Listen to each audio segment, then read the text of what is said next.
Good morning, everyone. It's Wednesday, March 17th. From the San Antonio Express News, my name is Luis Vasquez, and this is your Express Briefing. All of the stories you need to know to start your day. You can expect a high of 80 degrees with mostly sunny skies in San Antonio today. Authorities seized a tiger and a bobcat from a 2-story brick home in a southeast Bexar County neighborhood. The 5-year-old bobcat and 13-week-old tiger were taken to the San Antonio Zoo, where they'll be housed temporarily before moving to a wildlife sanctuary. 25-year-old Jeremy Martinez was arrested at the home. San Antonio police found and arrested a mother who had been missing with her 18-month-old child since January.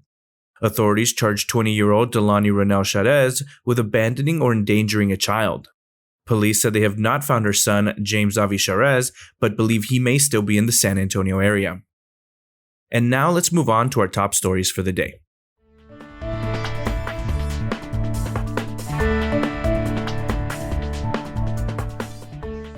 San Antonio is the only major Texas city without some form of vaccine registry. Other major cities, including Austin, Houston, and Dallas, have systems that allow residents to sign up and be notified later when an appointment becomes available. The idea is to give people certainty they will be vaccinated at some point rather than force them to battle jammed phone lines or try in vain to find appointments online. But 2 medical executives told the City Council's Community Health and Equity Committee they're not sure a registry would alleviate anxiety or help people secure appointments more easily, especially given the limited supply of the vaccine. Joshua Fechter has more in his latest article.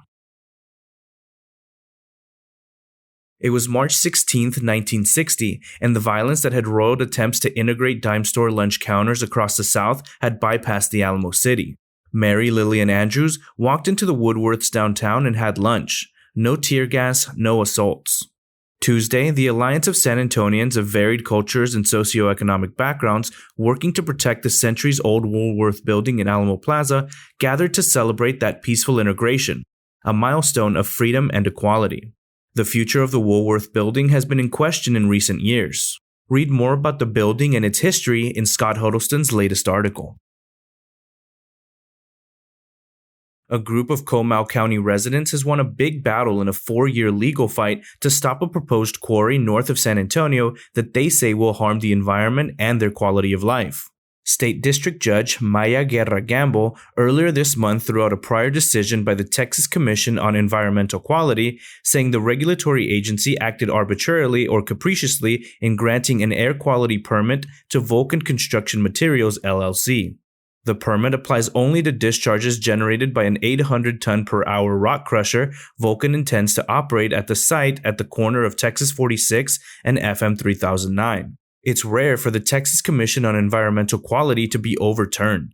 The judge's ruling stalls, at least for now, Vulcan's plans for the proposed 1,500-acre limestone quarry. We have everything you need to know about that ruling over at expressnews.com.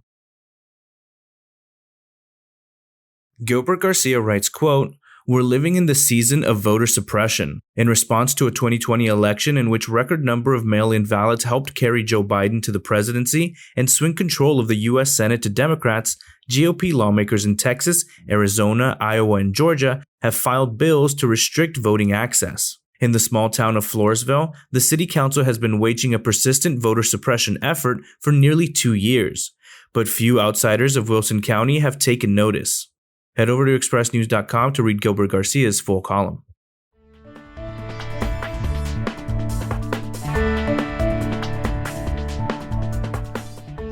For those born into U.S. citizenship, there are no tests, boundaries, or barriers to your claim of American identity. But those seeking citizenship through naturalization must navigate a complex system that includes the U.S. Citizen and Immigration Service Civics Test, more commonly referred to as the Citizenship Test. The official test is an oral exam and is not multiple choice, but the government offers multiple choice practice tests on its website. Head over to expressnews.com to take our 20-question practice test to see if you can pass the citizenship test. Next up are your need-to-know headlines. You can find all of these headlines and more inside of your Express News subscription.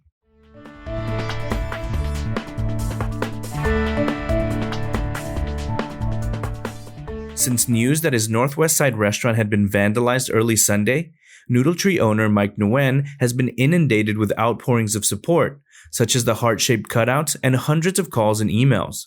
Supporters also have purchased more than $3,000 worth of gift cards. The Express News editorial board writes, quote, "Anti-Asian racism doesn't receive the notoriety of attacks against African Americans and Latinos, but it's no less pernicious and it isn't new." Check out the full editorial over at expressnews.com. A crash that killed 8 suspected undocumented immigrants in Valverde County was apparently part of an increase in smuggling activity, with thousands of migrants crossing the Mexican border into the United States.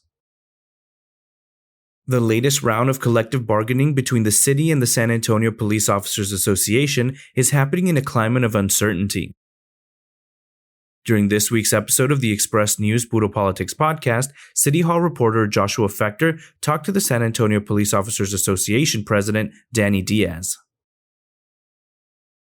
A day after the Texas Senate passed a bill requiring regulators to retroactively reduce wholesale electricity prices charged during last month's catastrophic winter storm, Lieutenant Governor Dan Patrick declared the legislation dead, saying Tuesday that the Texas House has declined to take it up. Home sales cooled in the San Antonio area in February as the winter storm left properties damaged and delayed closings. Buyers in the area closed 2,413 homes in February, a 0.75% increase over the same month last year, according to the San Antonio Board of Realtors. Cullen Frost Bankers Incorporated chairman and CEO Phil Green's compensation shrank last year by almost $1 million, part of the company's belt tightening as its profits tumbled during the pandemic. Green pulled in about $3.8 million in total compensation last year, down 20% from nearly $4.8 million in 2019. Solar was the fastest growing sector of the U.S. energy industry in 2020 and is poised for more growth as the Biden administration aims for net zero carbon emissions by 2050. After lifting the statewide mask mandate, Governor Greg Abbott turned his attention to the coronavirus spreading along the Texas-Mexico border.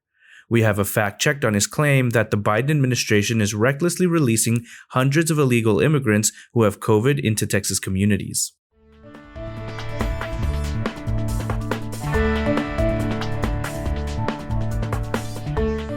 The Axis deer certainly stands tall in two worlds. Prized by game hunters as well as animal buffs, the Axis deer is what Wildlife Partners CEO Brian Gilroy calls the gateway drug to appreciating other exotic animals. And over the decades, that hardy to hard-to-hunt deer has only seen its population grow. The Exotic Wildlife Association in Kerrville estimates around 1 million Axis call Texas home, most behind high fences to keep them within the confines of a ranch.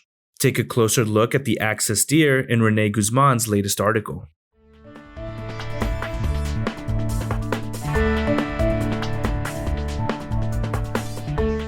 San Antonians are embracing the COVID mullet trend. Not since the golden days of mullet gods Cyrus, Patrick Swayze, and Mel Gibson has the hairstyle been this ascendant with modern celebrity. But why are they back? It's kinda like a middle finger to the whole debacle of the last 12 months, said one stylist. Read more in René Guzman's latest article. Meet the Gadi Guisada hot dog at San Antonio's The Dogfather. It just might be the most puro San Antonio hot dog in town. San Antonio has made Movie Maker magazine's list of best places for filmmakers to live and work for the past 3 years. We have a look at 5 San Antonio filmmakers who are making a splash with their work over at expressnews.com. The Spurs' Devin Vassell and the Bulls' Patrick Williams are Florida State alums, 2020 lottery picks, and friends attempting to navigate the strangest rookie season in NBA history. They'll face off tonight in Chicago. Dak Prescott, cornerstone of a franchise, might not be verified yet for the Dallas Cowboys and owner Jerry Jones, but at least it has a chance to be. Mike Finger explains in his latest column. And that's all for today. This was your Express briefing for Wednesday, March 17th. My name is Luis Vasquez. Please consider becoming an Express News subscriber to get in-depth coverage on all the stories you heard today.